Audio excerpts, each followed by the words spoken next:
Brasil, em momento de reforço da fé no país, nossa entrevista vai discutir a relação entre política e religião. Final da Libertadores motiva mudanças no acesso ao campus Pampulha.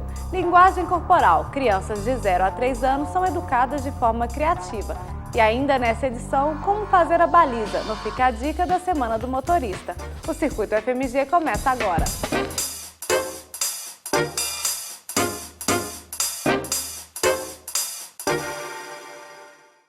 Boa noite!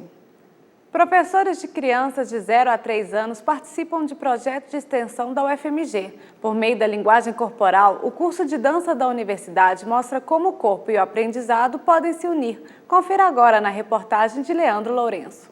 É na turma de crianças de 7 a 9 meses que o trabalho começa. Um dos exercícios, o movimento das bolinhas com diferentes texturas, estimula a sensibilidade e a interação com os pequeninos. Uma tentativa de estabelecer um diálogo com a criança, né? Quer dizer, eu além de estar conversando com ela, também estou trabalhando a questão do toque. Então aí ela vai aprendendo essas possibilidades de interação. Não é isso, linda? Ela! Hã? A atividade é parte do projeto Linguagem Corporal na Educação Infantil da Escola de Dança da UFMG. Segundo a idealizadora, metodologia pedagógica nessa idade é uma inovação. A criança de 0 a 3 anos não tinha esse espaço de uma educação formal, sistematizada, com um projeto político-pedagógico, uma intencionalidade educativa. E então tudo isso é uma construção. E o projeto se propõe a colaborar com isso, buscando pesquisa, quais são ações importantes para essas crianças, propostas de metodologia, e é assim que a gente vem trabalhando. Já com as crianças de 1 ano, o estímulo corporal é feito com auxílio de tecidos que seguem o ritmo lento da música.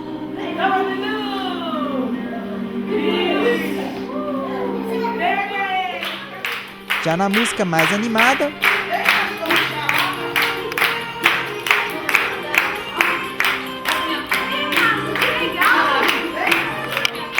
o trabalho é realizado na Almeia Laí de Lisboa do campus Pampulha. As atividades demandam voluntários e bolsistas do próprio curso de dança. Particularmente, eu não esperava em trabalhar com crianças tão pequenas na Almeia. Foi a partir do projeto que quando eu comecei a acompanhar a professora Ana Cristina nas pesquisas dela, que aí eu tomei uma grande paixão, um grande amor pela Almeia e pelas crianças pequenas, né? Parece apenas brincadeira, mas o trabalho desenvolvido aqui vai muito além. Potencializar o desenvolvimento da criança como um todo, e é isso que a gente percebe. O Linguagem Corporal é um projeto de extensão criado em 2007. Outras informações você confere pelo site projetolinguagemcorporal.blogspot.com. Pela segunda vez, a presidente Dilma Rousseff se encontrou com o Papa Francisco. O encontro mais recente foi realizado ontem, durante a visita do líder católico ao Brasil. Mas não é apenas com o Papa que a presidenta tem se reunido. Em busca de mudanças após as manifestações populares no país, Dilma se encontrou com representantes católicos e evangélicos. Na nossa entrevista da semana, nós vamos discutir a influência da religião na política brasileira. Quem vai nos ajudar a entender melhor esta relação polêmica é a professora da Faculdade de Direito da UFMG, Mônica Sete Lopes. Boa noite, professora. Obrigada por ter vindo aqui hoje. Primeiro, eu gostaria que a senhora nos falasse um pouco sobre qual é a relação hoje que existe entre a política e a religião no Brasil. Bom, acho que nós podemos falar isso de uma forma até mais genérica, porque essa é uma questão que não é apenas brasileira, ela interessa de uma forma geral a todos os governos, a todos os estados. O Estado brasileiro é um Estado laico, o que significa que o Estado não pode obrigar ninguém a ter uma religião, e ele em si não pode ser religioso. Mas quando a gente estuda sobre o Estado, pelo menos quando eu estudei há muitos anos atrás, tinha aquela formulinha meio démodé, meio ultrapassada, que dizia que o Estado era um povo num território com um governo. É uma qualificação precária, mas serve para o que nos interessa. Que povo é esse? O povo é ao mesmo tempo religioso, ele é ao mesmo tempo ateu, ele é ao mesmo tempo agnóstico. Quando eu digo que o povo é religioso, eu estou dizendo que ele pode ser católico, ele pode ser protestante, ele pode ser evangélico, ele pode ser umbandista, ele pode ser do candomblé, espírita.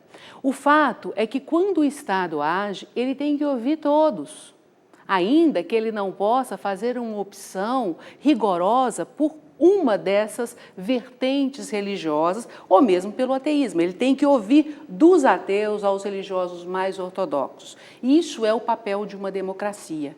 Então, é sempre uma relação muito conturbada. Por quê? Porque nessa, como em todas as relações em que o Estado tem que decidir, ele vai ter valores muito diferentes a ponderar. Então, essa ponderação tem que considerar essa diversidade. Daí que é complicado. Então, no caso, assim, a definição da Constituição para Estado laico seria o quê? A definição da Constituição para Estado laico é essa. O Estado não tem uma religião. Nenhuma religião. Não há uma religião estatal. Ele não é católico, ele não é evangélico, ele não é espírita, ele não é do candomblé, ele não é da umbanda, ele não é ateu. Mas ele tem, nas suas decisões, sejam as decisões legislativas, ele tem que ouvir todos os segmentos. Não há uma única decisão do Estado, uma única qualquer, em que ele não tenha diversidade de opiniões para considerar. Se ele está fazendo uma lei, por exemplo, sobre direito ambiental, ele vai ter várias vertentes a considerar. Se ele está fazendo uma lei ou resolvendo algo em torno das questões ligadas à vida humana, ao modo de ser das coisas, ele vai ter que ouvir todas as religiões. O que o Estado não pode ser é de uma única religião como o dele. Qual que é a crítica que se faz, por exemplo, ao Feliciano, ao deputado Feliciano? É que ele quer levar para todo o centro das decisões aquilo que é o horizonte dele de compreensão da fé. E aí é um problema, porque ele, como deputado, ele representa aquele grupo, mas ele representa algo maior, que é essa diversidade. Então, na comissão que ele preside, ele tem que focar essa diversidade e não apenas um grupo, para depois dar uma solução que pode tomar um meio termo entre tudo isso, não é? Tem ocorrido algumas manifestações religiosas durante os trabalhos dos parlamentares. Como é que a senhora vê isso? Eu acho que um dos grandes problemas do trabalho dos parlamentares é que nós, no Brasil, não temos a tradição de avaliar os lobbies. Os lobbies existem. Você tem a pressão dos religiosos, você tem a pressão dos ateus, você tem vários tipos de pressão, se a questão tem uma implicação religiosa.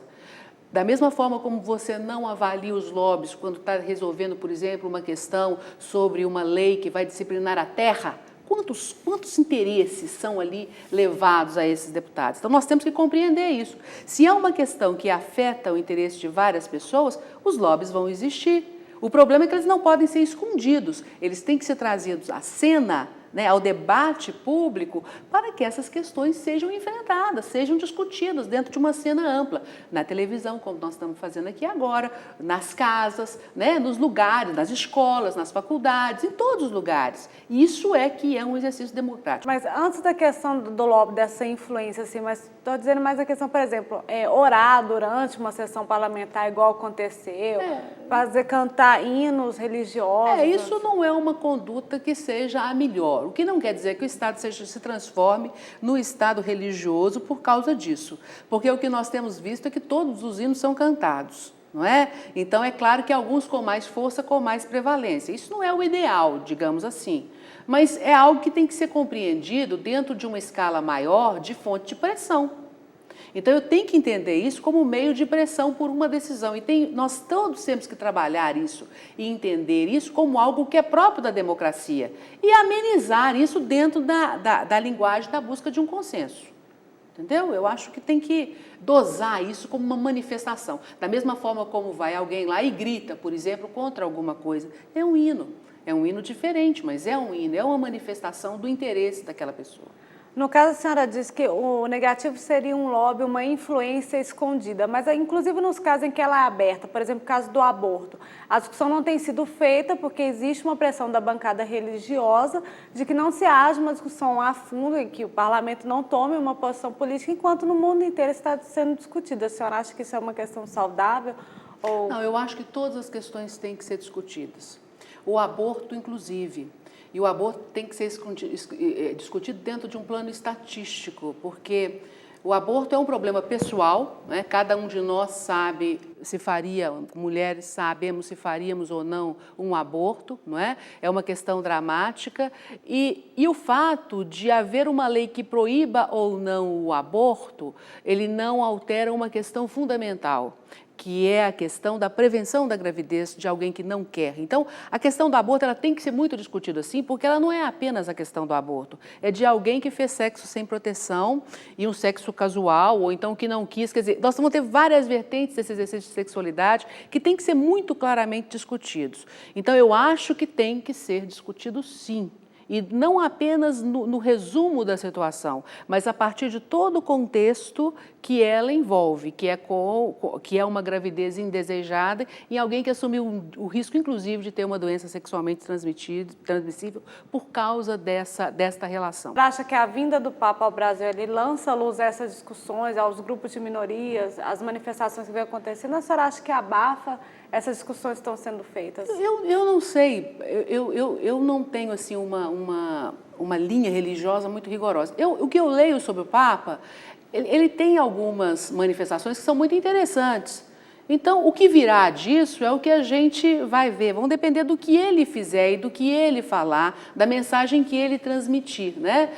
Porque eu li ontem mesmo, estava lendo no Globo uma coluna com frases dele, algo muito avançado até em relação, não aos dogmas centrais da igreja, mas em relação à participação política, ao papel da igreja. Então, pode ser algo positivo, nós vamos fazer essa avaliação no final. Agora, é claro que se é a crença de cada um, se a pessoa não acredita no catolicismo, não acredita no Papa, isso é uma questão dela, né? Ela pode avaliá-lo como uma pessoa que é chefe de um Estado e faz parte da história do Ocidente e tem essa posição, sem a questão da fé, né?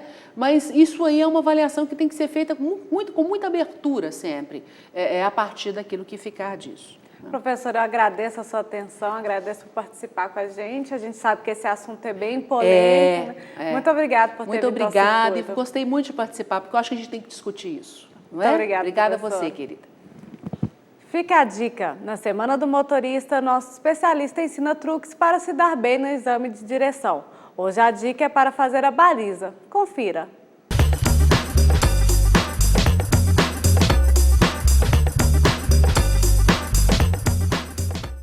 Para a baliza, novamente o candidato deverá ajustar o veículo assim. Hoje o formato da baliza é: o instrutor coloca o veículo na vaga, e o primeiro candidato vem, ajustando o carro assim, retira o veículo da vaga, se posiciona fora da vaga e volta para dentro da vaga.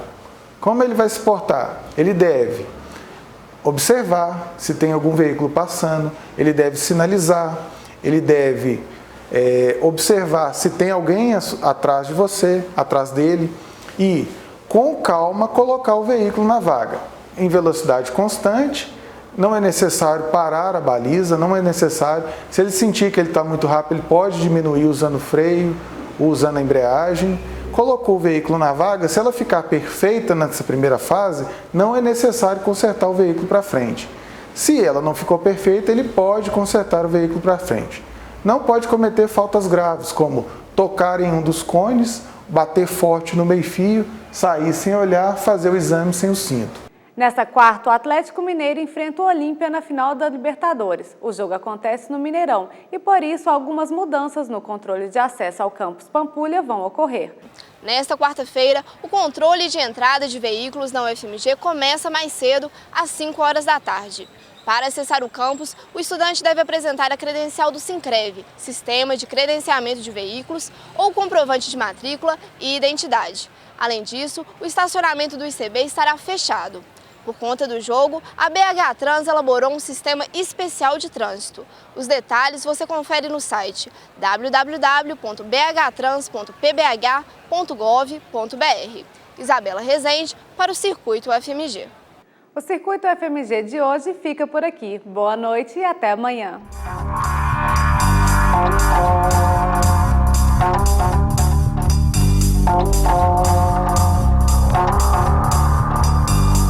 Oh,